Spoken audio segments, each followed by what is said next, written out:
All right, we're gonna take it from the top. We're gonna create a new world, a brand new world.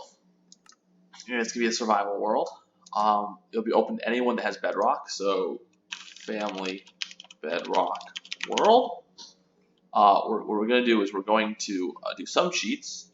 Specifically, we will make it. We'll do keep inventory because that's friendly. Actually, yeah, sure. No, dropping is good. Well, we'll keep it. No mob griefing. I don't like it when then we'll turn off the cheats. We're not going to do coordinates and all that. Everything else looks normal, so we will. That looks good to me. Multiplayer, visible land players, multiplayer game. Yep. Okay, so let's create this. See where we're at. The last world I created to demo was a world that had an island in the middle of the ocean. I think it was a Java version. It wasn't very good. So there's that. I'm also joined today by our friend of the show, Shamroos, the dog. Say hello, Shamroos. Who's that? Who's that?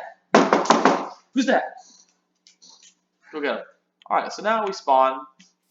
We spawn next to the water. And I'm looking out to see if I can see any ships or structures in the water. So there's good stuff sometimes in those. But I don't see any from here. And that's fine. That's fine. So we're on a big lake / ocean type looking world area here. I want to find a jungle, to be honest. So I like jungles. There's a ship right there. That's a ship right there, right off the coast. So what we're gonna do is, since there's a ship right there, instead of running off and finding a jungle, we're going to set up a very simple base where I can, get some iron or stone tools, and then use those to extract any value from that ship. And then I'm going to try and find the jungle. But the ship is worth finding. The ship is worth exploiting. So we're going to do that. So what we're going to do is actually we're going to set up close to the ship, because that's really where we want to go. The ship's really the target, right? The ship's really what we're this area. We like it because there's a ship by it. That's really what keeps me in this area. So for my Minecraft, the setup in the beginning is pretty simple. Get some wood, get some stone, dig down, get a bunch of iron, get your bucket, maybe some armor, things like that. You get all that going. And that's an important step. But where you do that is up to you. And so usually you get set up some stuff, some basic items, and then you go exploring for a better biome or some reason to be somewhere. That's usually how I do it. You want to get your initial setup so you can survive pretty well, get some food put together, things like that. And then you're going to want to set yourself up in an area based on some characteristic that you like of that area. Now, the sandy area is not very good. You want access to a bunch of trees. You want animals like this running around, things like that. So yeah, there's stuff like that going on. So you want to gather up, you want to get your little bed going. So there's the ship. It's actually next to a piece of land, so I can actually exploit it quite easily. So you know what? I'm just going to actually go and build a little tiny base. Not really a base, a minimalist setup next to the ship. I'm not going to do more than I have to.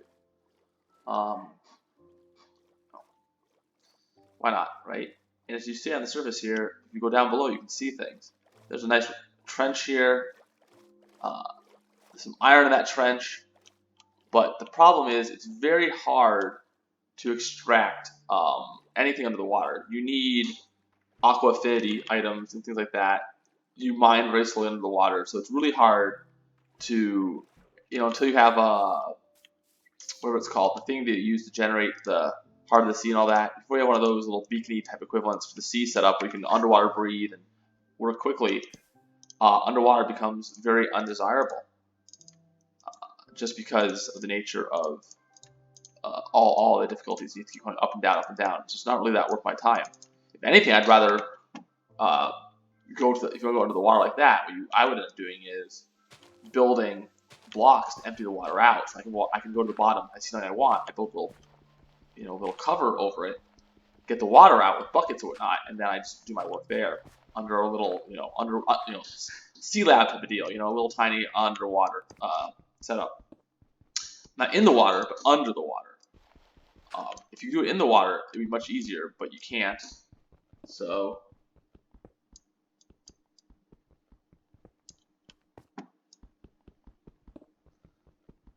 anyways,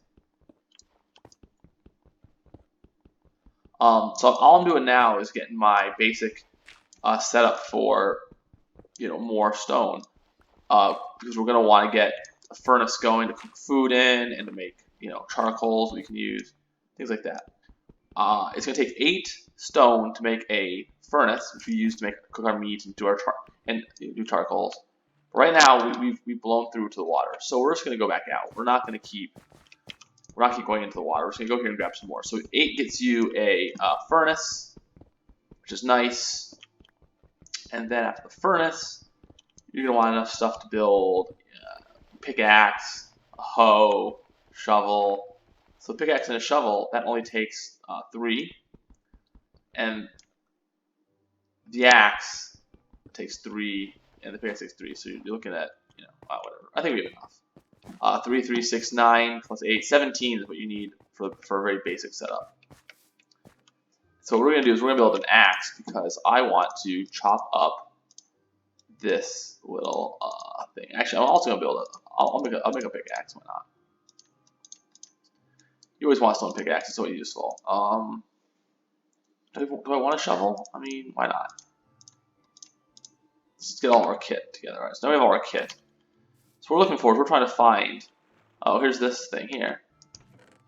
Find leather boots, bamboo, gunpowder. Basically useless.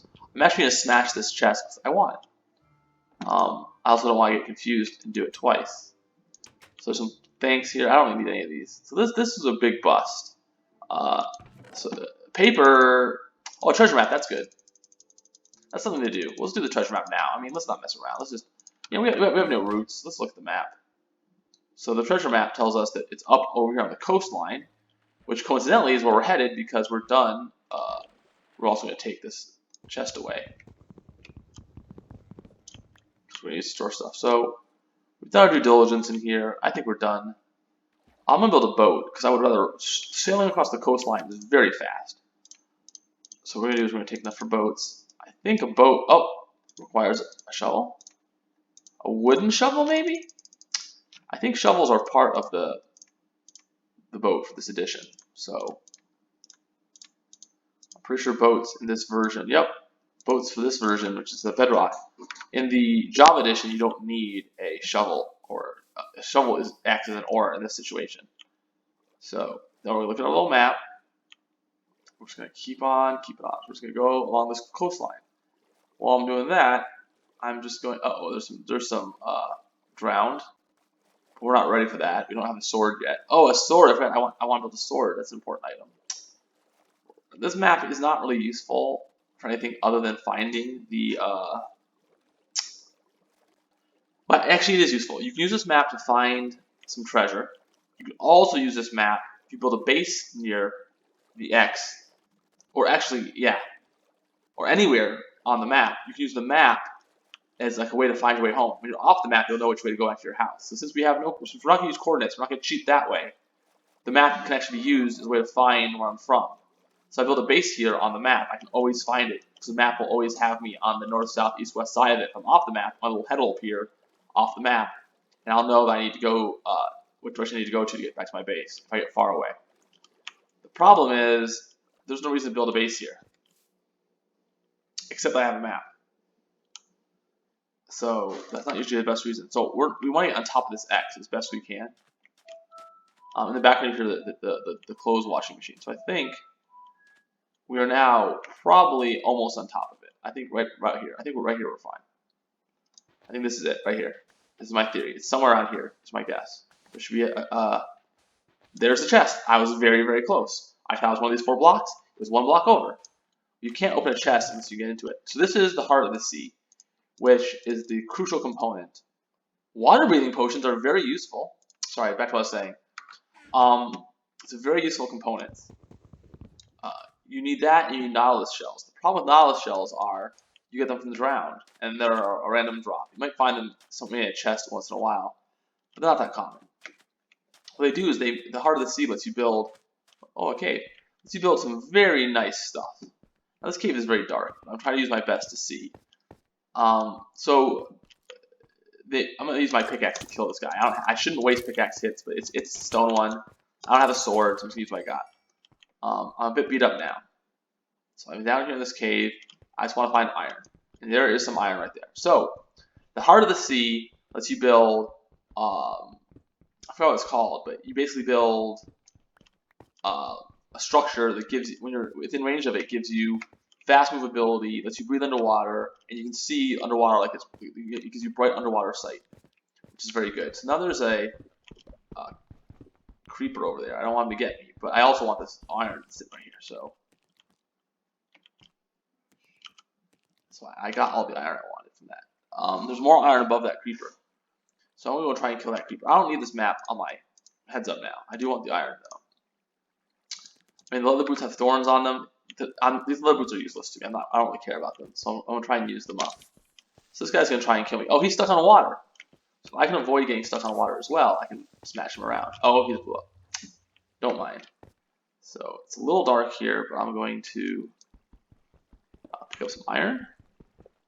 Hopefully it won't float away. So there's iron here on the bottom of this water block.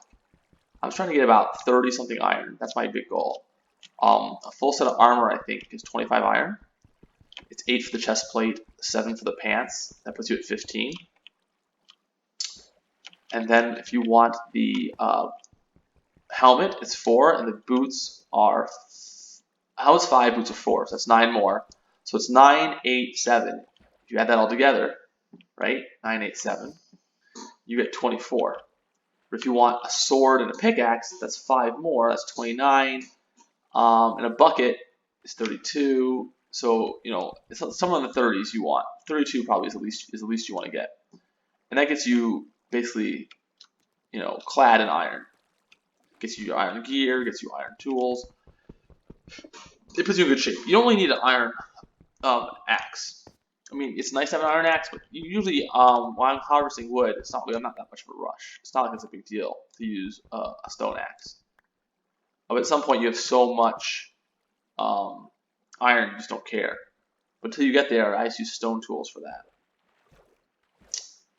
So right now, usually we use this for trading, this coal here.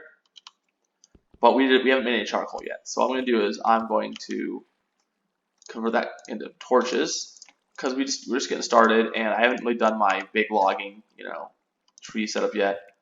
We're in this decent little cave. I'm just trying to make sure I don't get totally killed by stuff. Now I'm using the axe and not the pickaxe, because the axe is almost completely useless underground.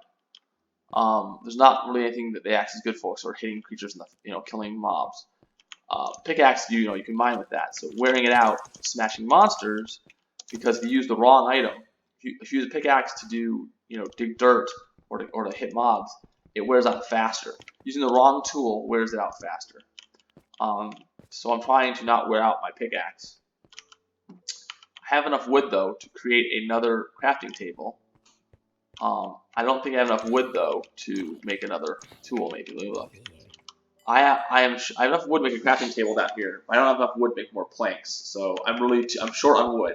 One piece of plank would give me enough wood to make more tools, and I could be down here much longer. But I did not bother to get enough wood, so that's not my fault. I thought I would have enough, but then I had to build the boat, which required the ore. So all the, you know, which didn't have a shovel. So those things all slightly reduced my amount.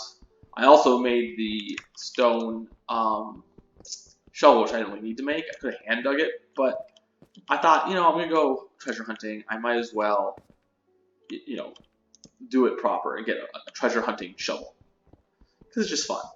So right now I'm just trying to see how far I can get before I get, you know, too low on stuff. And then I'm gonna too low on, you know, pickaxe hits and all that. I'll see if I can get a full stack of iron. If I can't, that's fine. I'm just seeing how much iron I can, you know, get out of here. Because that's what we're here for. We're here for iron. I'm here to get iron. I have enough iron. I'm trying to get a full load if I can. I found another exit. So at this point, I found an exit that's very convenient. It requires no tools to get out. I found berries which I can eat. It's nighttime though, which is bad. Nighttime is very bad for us. So, because we don't have, our sword and all that. So I'm grabbing all these berries up. These berries are food. And they're a fairly new item. I don't know a lot about berries. I'm not very experienced with berries. If that makes sense. I still have a lot of berry experience. So I'm interested in exploring the benefits and the problems of berries. So each time you make berries, you get more berries than you made initially. I think you can plant them, and basically you can harvest them. I don't know if they're really good food or not. But anyways, so since we're here, it's really time to set up a base camp. A very simple camp. Not what we use for long, but we need to have it because we're going to smelt all our iron. We're going to start, because we don't have iron items yet. We need to go get some food and get some food supply. And then we can really go traveling to find a better place for a base. But you have to bootstrap yourself. So right now I'm setting up a basic base. Just, to get me set up enough. So I want to get like a stack or two of wood and make some stacks of charcoal. Because I'm going to rely on those a lot in the future. Now, these alpine trees are fine. They grow nice and straight and tall. Similar to jungle trees. If you put 4 of them together, you get a nice, straight, vertical tree that's 4x4, which is a very efficient tree for harvesting. But what they don't have that I like is that on jungle trees, they grow vines. You can climb the top of the tree and work your way down the tree, which I find very convenient to my play style. So I'm looking around. We don't have nearly enough wood. We need a lot more wood than this. So I'm going to keep smashing these trees down. That's what we're going to do. Just need a lot more wood. I'll probably do wood until my axe breaks. And then maybe, and if I don't have enough, I'll still do a little more. But the goal is to find enough wood that I can keep, So on that note, I should probably switch wood to be on my hotbar so we can see how much wood I've acquired. I'm also acquiring the saplings so that I can grow some of these nice trees. Now this wood tree had vines on it. And if you use a shears, you can get a vine from a shears, and you can use that. If you put that vine on a tree, after a while it'll start growing up and down the tree, but you can't get the vine back without using shears again. And shears use up iron. You know the drill. So I don't like to do that, but it's an alternative. The problem is it's just too much work. Jungle trees are worth finding. Plus, jungle trees have an added advantage, which is they're in jungles. And jungles are where you find jungle temples. So, the jungle tree is not the only reason you go to the jungle. Also, there are lots of ocelots in the jungle. And there's watermelons in the jungle. And watermelons are very useful for making golden watermelon slices. And they're also food that you can grow. They're food you can automate using redstone. You can make a detector, and you can automate your a melon farm. And they're similar to pumpkins. So there's that. There's a bunch of guys around here, so I need to be careful of the zombies in my vicinity and not ignore them because they can sneak up on you when you're looking at a tree, you're hitting it with your little axe, you might not hear them or see them, and then you're in trouble. So we're going to do our darndest to make sure that our zombie... Oh, see, there's one right there, see? Stuck up on me, see? You gotta keep your eyes on these things, That's why I say, hey man, nice shot. What a good shot, man. So we have to deal with the monsters in the outback. I hear one grumbling near me somewhere. I can't tell where he is. Alright, now I'm too far down. I put dirt down because dirt you can move with your bare hands or with your shovel. Because I don't like to lollipop trees. Lollipopping a tree, according to me, so you cut out the bottom of the tree that you can reach. You leave the top of the tree. The top of the tree sits there because the wood's still up there and doesn't break down. I like the trees to break down all the leaves to go away, so it makes an open space. That way I can replant or do something else. If you lollipop the tree, it leaves the canopy intact, and that makes that harder to use that area. So it's just good stewardship in my book, too. Okay, I got shot by a skeleton. Now, as you notice, I've switched to use my pickaxe to kill things instead of my axe. Because up here, I'm not mining. I'm getting wood. So when I want a new pickaxe, I'll do that before I go back underground. So I'm above ground, I don't want to wear out my axe because I'll take another axe to keep doing what I'm doing. If I wear out my axe too fast, I'll have to stop my harvesting of wood, which I'm trying to do as fast as possible. I also want to find some sheep so I can make a bed. Because after 2 or 3 days, I will have monsters chasing me. Phantoms will come get me because I haven't slept enough. They'll come get me, and I don't want that either. So let's see how nutritious are berries. Let's eat one to see. So they're basically one tick, one little meat thingy, whatever. Fine. Now, until I fill up my meat, I cannot get my health to come back. It's dependent on you having a full health bar usually. So you'll see now my health is coming back, and I lost some. I don't want to die. That's all I'm saying. So I'm trying to keep my health up. There's a creeper right there. Not my problem. Alright, so we're good. We're good. So I was walking around, we're gathering up stuff off the ground from our tree falls. Oops. I did not mean to plant all these berries. I was going to eat them. I went to eat them. Oh well. So we got our bearings back. I think, let's get some berries right now. 23, 5. Alright, so there's a drowned. He's not holding a nautilus shell. I'm waiting for drowns with nautilus shells. That's my goal. If they don't have a nautilus shell, I'm not interested in those drowns. I'm also interested in looking around some more. So I'm not looking to go underground right now. I have enough iron, I think. I need to, smelt it and all that. But whoever smelt it, dealt it. Ha ha ha ha ha. Since this is open to the top, I guess I'll look in here a little bit. I said I need more iron. I was ready to smelt it, but can't hurt to look around. Okay, it could hurt to look around. Actually, I said earlier, this is where I came out, I think. Pretty sure this is where I came out of the ground. No, it's not, because I can't get out without breaking a block. Anyway, so we're out here. Just looking around, okay, there's just different stuff. Now we're way inland. We have left the coast.